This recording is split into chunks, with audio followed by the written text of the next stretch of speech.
आपको पता है केटीआई में डिजाइन की फाउंडेशन स्केचर वर्कबेंच से ही स्टार्ट होती है। अगर आपको स्केचर क्लियर करना है तो आप 3D मॉडलिंग इजी से मास्टर कर सकते हो। आज के वीडियो में हम सीखेंगे स्केचर वर्कबेंच के बेसिक टूल्स और कंस्ट्रेंट्स जो हर बिगिनर को जरूर आना चाहिए। तो हेलो दोस्तों, मैं हूं रितेश और आप देख रहे हैं आपका अपना YouTube channel Draft Tech Engineer. ये है हमारा CATIA V5 beginners to advance free course का एपिसोड 2 स्केचर वर्कबेंच बेसिक। तो स्केचेस स्टार्ट करने से पहले हमें कुछ चीजें जानना बहुत जरूरी होती है कि कोई भी अगर पार्ट हमें स्टार्ट करना है तो वो हमें कैसे चूज करना है या कैसे स्टार्ट करना है, उसको कैसे सिलेक्ट करना है। तो सबसे पहले हम एक न्यू पार्ट क्रिएट करेंगे जो हमें इस स्टार्ट वाले बटन पर क्लिक करने के बाद मैकेनिकल डिजाइन में पार्ट डिजाइन में मिल जाएगा। तो एक ऐसा एक टाइटल बॉक्स आपको पॉपअप होगा, उसमें आपको उस पार्ट का नेम देना है। तो चलो हम नाम दे देते हैं स्केच, कि हम स्केच सीख रहे हैं -01। राइट, हमने ऐसा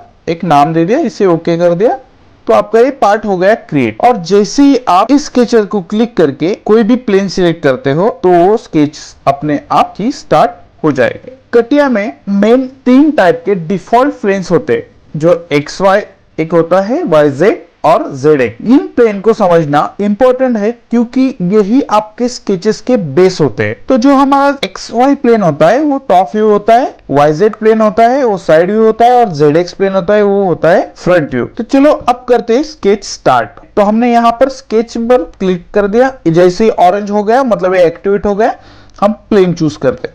जैसे ही हम प्लेन चूज करेंगे उसी के बाद तो ऑटोमेटिकली स्केचर्स वर्कबेंच पे चला जाएगा। तो अभी हम देखेंगे कि स्केचर वर्कबेंच में किन किन चीजों का यूज होता है। तो सबसे पहले आपको देखने के लिए मिलेगा प्रोफाइल। जो प्रोफाइल होता है उससे हम कोई भी फ्री लाइन कहीं से भी स्टार्ट करके कहीं पे भी एंड कर सकते हैं, जो इनफाइनाइट लाइन जिसे बोलते हैं ना, वो हम यहाँ पर कर सकते हैं। अगर आप कंट्रोल दबाते हैं और इसे ड्रैग करते हैं तो आप इससे सर्कल भी बना सकते हैं, कोई आर्क भी बना सकते हैं। जैसा कि आपको स्क्रीन पर दिख रहा है, मैं कोई भी कभी भी आर्क बना रहा हूँ, कहीं से भी लाइन स्टार्ट कर रहा हूँ। राइट, उसको अगर आप पॉइंट को क्लिक करके ड्रैग करते हैं तो आप सर्कल बना सकते हैं। ठीक है, उसके बाद में और किसी भी कमांड को बंद करने के लिए आप स्किप का बटन दबा दीजिए तो वो कमांड अपने आप ही बंद हो जाएगा। तो अभी उसके बाद में आता है रेक्टेंगुलर, उसके बाद में आता है सर्कल। हम किसी भी रेक्टेंगुलर को लेते हैं तो हम कहीं से भी स्टार्ट करके कहीं पे भी एंड कर सकते हैं। राइट, ये हो गया हमारा रेक्टेंगुलर। उसके बाद में आता है सर्कल। जिस भी साइज का सर्कल चाहिए, जिस भी डायमेंशन का सर्कल चाहिए, आप पॉइंट को क्लिक करके ड्रैग करके आप उस सर्कल को बना सकते हैं। लेकिन डिजाइन में रेक्टेंगुलर और सर्कल ये दो ऐसी चीजें हैं जो सबसे ज्यादा यूज होती है। अभी हमने सर्कल भी बना लिया, हमने रेक्टेंगुलर भी बना लिया, हमने लाइन भी बना लिया। तो सबसे इंपॉर्टेंट और मेन पार्ट होता है कंस्ट्रेंट्स। तो अभी 2 टाइप के कंस्ट्रेंट होते हैं। एक कंस्ट्रेंट होता है जियोमेट्रिकल कंस्ट्रेंट और दूसरा कंस्ट्रेंट होता है डायमेंशनल कंस्ट्रेंट। राइट, अभी जैसे जियोमेट्रिकल कंस्ट्रेंट जो होता है उसमें आपको देखने के लिए मिल जाएगा पैरेललिज्म, परपेंडिकुलरिटी, कोइंसिडेंस और टेंजेंट। इन जैसी चीजों का उसमें समावेश होता है। उसमें और भी 2 पॉइंट होते हैं, जैसा वर्टिकल और हॉरिजॉन्टल, ये भी हमारे कंस्ट्रेंट ही है। राइट, उसी के बाद में डायमेंशनल अगर कंस्ट्रेंट हम दे सकते हैं तो जिसे हम आसान भाषा में डायमेंशन देना भी कहते हैं। किसी भी पार्ट को अगर हमको उसे फुल्ली डिफाइन करना है तो उसे हमें कंस्ट्रेंट देना पड़ता है। राइट, जैसे मैं यहाँ पे दिखा रहा हूँ कि मैंने लेंथ दे दिया, विड्थ दे दिया और उसके बाद में एंगल भी दे दिया। अभी सर्कल को भी मैं एक डायमेंशन दे दिया, डायमीटर दिखा रहा है। अगर कोई रेडियस होता तो हम उसे भी रेडियस दे सकते हैं। अभी आपने स्केच बना लिया, उसके बाद में आपने उसे कंस्ट्रेंट भी कर लिया।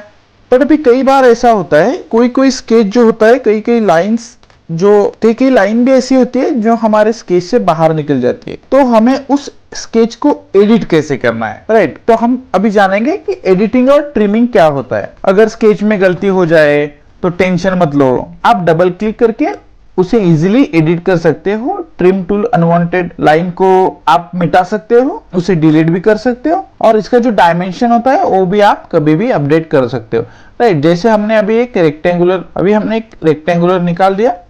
राइट, अभी ये देखिए, ये जो HV आपको दिख रहा है ये हो गया जियोमेट्रिकल कंस्टेंट, मतलब हॉरिजॉन्टल और वर्टिकल कंस्टेंट इसे बाय डिफॉल्ट लग चुका है क्योंकि मैंने यहाँ पर कंस्टेंट ऑन करके रखा है। राइट। ऑटो कंस्ट्रेंट जो होता है वो ऑन करके रखा है, राइट। तो अभी हम इसे कंस्ट्रेंट एक बार कर देते हैं। तो हमने आपसे डायमेंशनल कंस्ट्रेंट लिया और इसे अभी हम डायमेंशन देंगे, डायमेंशन को कर देते हैं 100, राइट। और इस वाले डायमेंशन को कर देते हैं हम, इस वाले डायमेंशन को कर देते हैं हम 120। हाँ, तो हमारा ये क्या हो गया, रेक्टेंगुलर एक बन चुका है, राइट। तो अभी इसमें हम इसमें लाइन डालते हैं। अभी हमने सेंटर एक लाइन डाल दिया, राइट।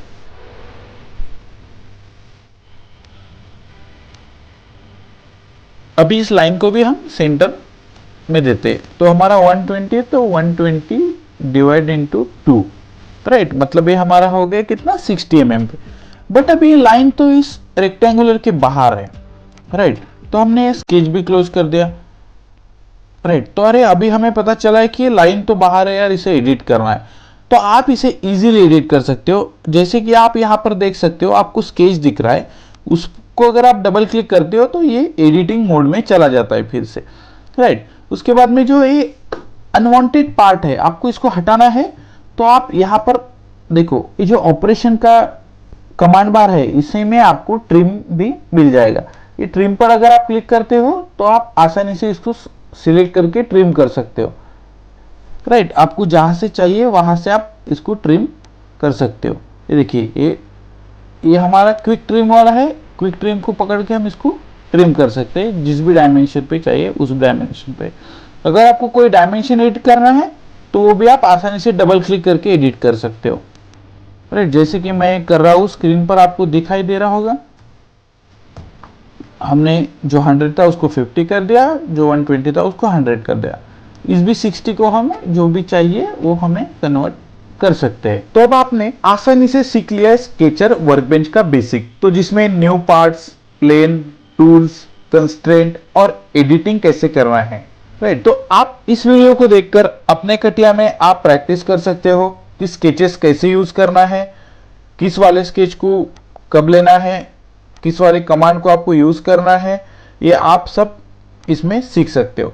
नेक्स्ट एपिसोड में हम सीखेंगे स्केचेस एडवांस क्या होता है, जिसमें हम आपके स्केचेस को एडवांस तरीके से कैसे बनाते हैं या उसके एडवांस कमांड कैसी होती है वो हम जानेंगे। अगर वीडियो पसंद आई हो तो लाइक करिए, शेयर करिए और सब्सक्राइब तो जरूर करना। अपने दोस्तों के साथ भी शेयर करिए ताकि उनको भी हेल्प हो जाए। तो मिलते हैं नेक्स्ट एपिसोड में, तब तक के लिए जय हिंद,